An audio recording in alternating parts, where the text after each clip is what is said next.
Bon, déjà, merci de l'invitation, nouvelle invitation. Je suis content de revenir en tant que président de la commission des finances. Alors, première chose, sur le pilier tarifaire et la question, la manière dont on a abordé le choc énergétique, c'est mieux que rien. Voilà, c'est clair que si ça n'avait pas eu lieu, et les graphiques que vous avez montrés le démontrent amplement, la situation aurait été encore pire.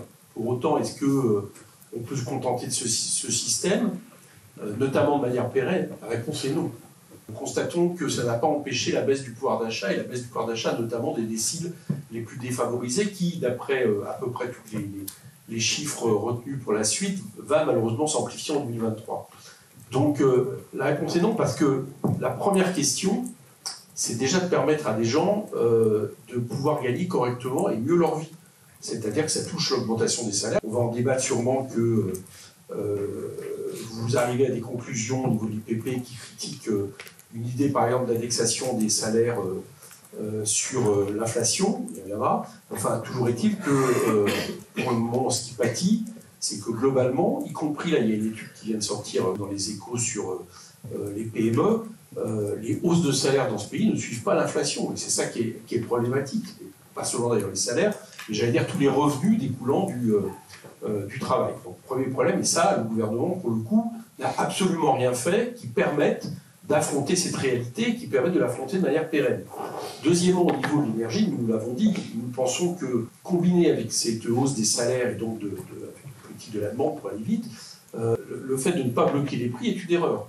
Parce que ne pas bloquer les prix, ça permet tout simplement que l'État, à un moment donné, met sous la forme de chèque énergie ou sous la forme de ristourne à la pompe, de l'argent qui, entre autres, part quand même dans l'augmentation continue des prix de l'énergie. Donc ça, c'est une deuxième mesure, nous semble-t-il. Pardonnez-moi, je vous interromps une seconde, Éric Coquerel. Quand vous dites blocage des prix, vous pensez à un blocage dont le coût est assumé par le producteur ou un blocage type blocage des prix énergétiques, c'est-à-dire où l'État compense auprès du producteur? Alors très certainement un mix. Nous ne sommes pas favorables, nous avons d'ailleurs voté contre, à des baisses de la TVA brute, c'est-à-dire où en gros l'État assure à lui seul, avec le risque de perte de recettes qui nous sont nécessaires pour d'autres dépenses, notamment la transition énergétique. Nous ne sommes pas favorables à baisser le prix de l'énergie par la baisse de la TVA.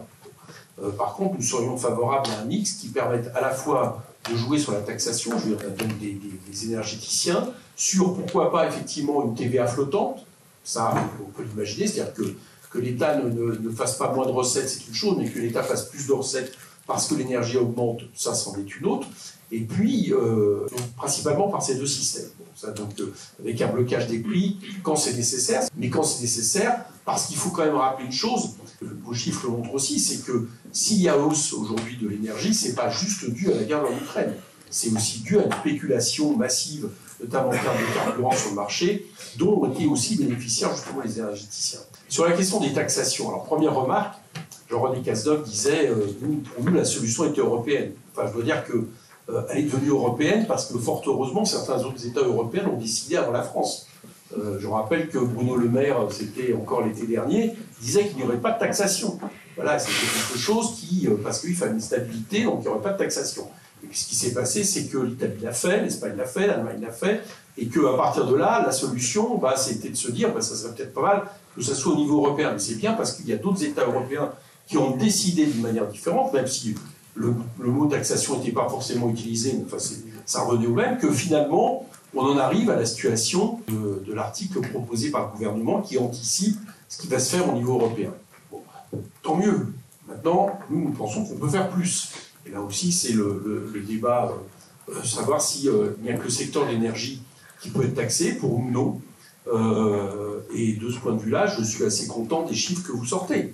C'est-à-dire que très clairement, la proposition de la NUPES, il y en a eu d'autres, mais la proposition de la NUPES sur la taxation de différents secteurs rapporte entre 18 et 44 milliards, soit quasiment 3 fois plus que ce que rapporte la taxation prévue par le gouvernement. Voilà. Donc ça, c'est aussi une autre manière d'aborder la question et d'avoir des marges plus importantes.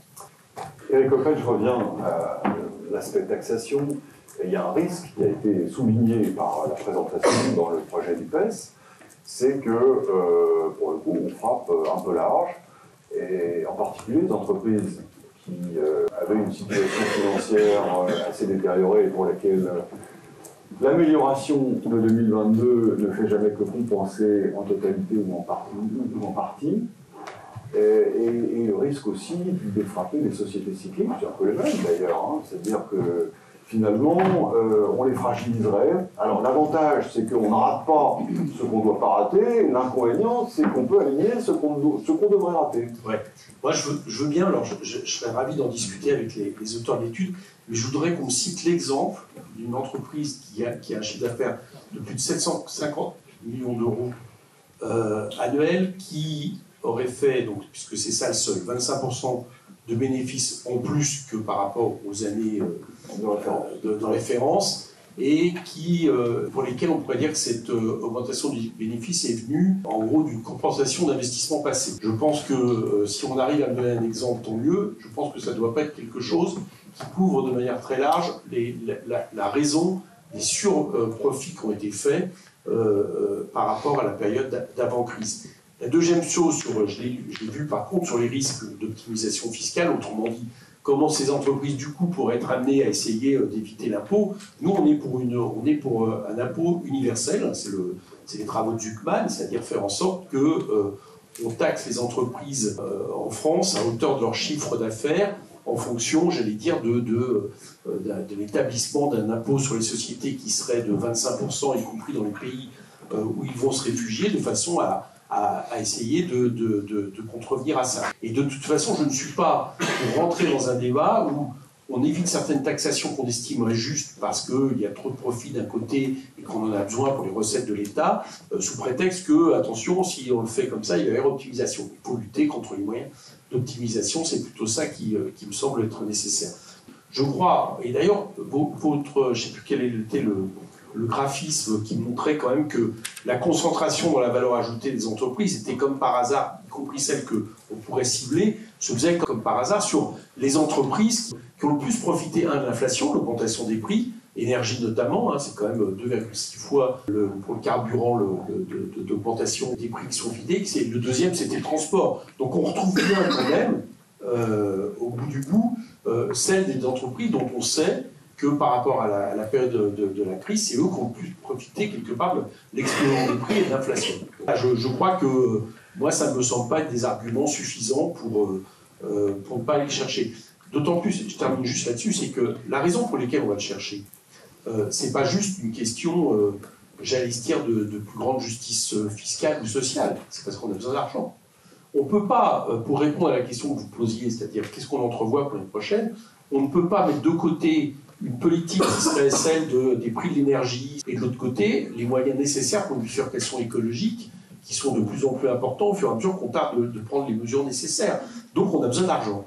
Et donc l'argent, il faut aller chercher vers ceux qui profitent le plus de la répartition de la valeur ajoutée. Et là, pour le coup, ce n'est pas toutes les entreprises. Moi, je pense qu'il faut continuer à aider des entreprises dans ce pays, mais peut-être faudrait-il le faire de manière plus ciblée, justement, de façon à ne pas aider les entreprises qui n'en ont pas besoin et qui le transforment en dividendes. Et puis deuxièmement, de voir effectivement celles qui, entre guillemets, profitent de la crise. Voilà, ça me semblerait déjà une bonne ressource. Et d'ailleurs, vous l'avez montré dans vos diapositives. Les résultats de la politique néolibérale, de savoir qui en profite, est-ce que c'est le revenu du travail ou le revenu du capital, et en l'occurrence, des revenus du capital non investis qui sont les dividendes, plus les années passent, plus la réponse et elle n'est pas liée, en termes de courbe, elle n'est pas liée, là, pour le coup, à la crise. D'ailleurs, on peut expliquer juste que la crise permet même d'accélérer ce processus. Mais le fait est, c'est que depuis maintenant plusieurs décennies, on assiste, et sous Macron, ça a été renforcé de manière considérable à travers une politique fiscale, à travers une politique d'aide aux entreprises non différenciée. Je rappelle qu'on est recordman en Europe de l'aide aux entreprises et encore une fois non différenciée. Aussi les prélèvements. Oui, justement, mais les prélèvements, les prélèvements, excusez-moi, mais ça vous le rappelez sans arrêt, ce qu'on vous rappelle pas souvent, c'est qu'on est recordman d'Europe aussi de la reversion aux entreprises. Et mon problème, c'est pas tant qu'on aide les entreprises, c'est qu'on les aide de manière non ciblée. Je pense qu'il faut qu'on permette à toutes les entreprises de revenir à un tarif réglementé de l'énergie, et pas seulement sous certains seuils. Parce que je crois effectivement que l'an prochain, il va y avoir, les chiffres le montrent, on va sinon avoir une catastrophe, notamment au niveau des PME et autres, à laquelle il faut qu'on soit capable de répondre. Un mot encore avant qu'on prenne les questions. L'idée allemande du bouclier tarifaire pour les ménages où on maintient un prix très bas pour 80% de la consommation, on a évidemment des données précises sur la consommation de l'année révolue, et on laisse les prix du marché jouer sur 20%. Associé à des aides ciblées, totalement fait en France, c'est une bonne idée ou pas? Parce que c'est l'avantage des présentations qu'on a entendues. Elles considèrent toutes aussi le bilan, j'allais dire, écologique de ces aides. Le bouclier tarifaire, c'est du soutien à la consommation de carbone massif. L'Allemagne, de ce point de vue, a introduit une innovation qui a ses limites. On sait bien que, évidemment, ça pénaliserait, pourvu qu'il n'y ait pas de soutien parallèle, plutôt les ménages à un niveau de vie modeste. Mais ça a au moins l'avantage de contraindre un peu la dépense en matière d'énergie. Qu'est-ce que vous en dites l'un et l'autre? Et on prend les questions juste après. Déjà, ce qu'il faut retenir au niveau de l'Allemagne, c'est deux choses. C'est d'abord le volume du plan. Voilà. 200 milliards sur 2 ans. Qui est incomparablement plus gros que le nôtre. La deuxième chose, c'est que dans le même temps, y compris en favorisant les négociations dans ce sens-là, il y a une augmentation des salaires en retraite, plus importante aujourd'hui qu'elle ne l'est en France. L'inflation est aussi plus élevée. Les salariés en pâtissent moins parce qu'il y a une augmentation des salaires. Je ne suis pas sûr que la différence entre l'inflation et l'évolution des salaires soit précisément différente en Allemagne de la France, parce qu'on part de plus bas aussi. Comme vous n'êtes pas sûr que j'en le suis pas, on regardera. Alors, maintenant sur ce qu'on vient de faire. Première chose, oui, je le répète, on ne peut pas envisager une politique énergétique sans la lier à la nécessaire bifurcation écologique. C'est impossible. Pour une raison, c'est que il y a deux manières de bifurquer au niveau écologie. Il y a consommer moins d'énergie et puis aussi d'aller vers la sobriété, etc. Et puis de consommer différemment l'énergie. Donc, première chose, il faut se dire qu'on ne met pas assez aujourd'hui dans le pays d'investissement sur la bifurcation écologique. C'est pas moi qui explique que plus les années passent, plus ce coût va être plus important si on veut non plus atteindre 1,5 degré comme c'est fixé, mais manifestement ne pas dépasser 2,5 degrés comme beaucoup de scientifiques disent aujourd'hui. On fixe le chiffre encore à peu près réaliste à atteindre et à condition d'effort. Donc c'est la première chose à se dire. Et si je dis ça, c'est que ça interroge nos politiques publiques. On est loin de ça. Pisani-Ferry vient de sortir un rapport qui termine quand même avec l'idée de 70 milliards d'euros par an. Deuxième chose, interroger la manière dont se fait aujourd'hui le marché de l'électricité et de l'énergie. Et je remarque quelque part qu'en sortant du traité de l'énergie, Emmanuel Macron l'interroge. C'est-à-dire, est-ce qu'on peut se payer le luxe, que ce soit le marché, qui dicte les prix de l'énergie et qui puisse, par exemple, comme c'est le cas sur le pétrole, favoriser une spéculation? Ma réponse est non. Donc, il faut revenir là-dessus. Bon, donc ça c'est une deuxième question structurelle qui doit nous permettre d'envisager le secteur de l'énergie. Et la troisième, je l'ai dit, c'est de faire en sorte que on partage la valeur ajoutée de manière différente et donc on permette, certes, on peut avoir des aides ciblées pour baisser le prix de l'énergie, il faut les avoir, je n'ai pas de problématique là-dessus, mais en même temps que, je l'ai dit tout à l'heure, on a une politique de l'allemand qui permet aux salaires d'augmenter. Voilà, je pense qu'il faut combiner les trois choses.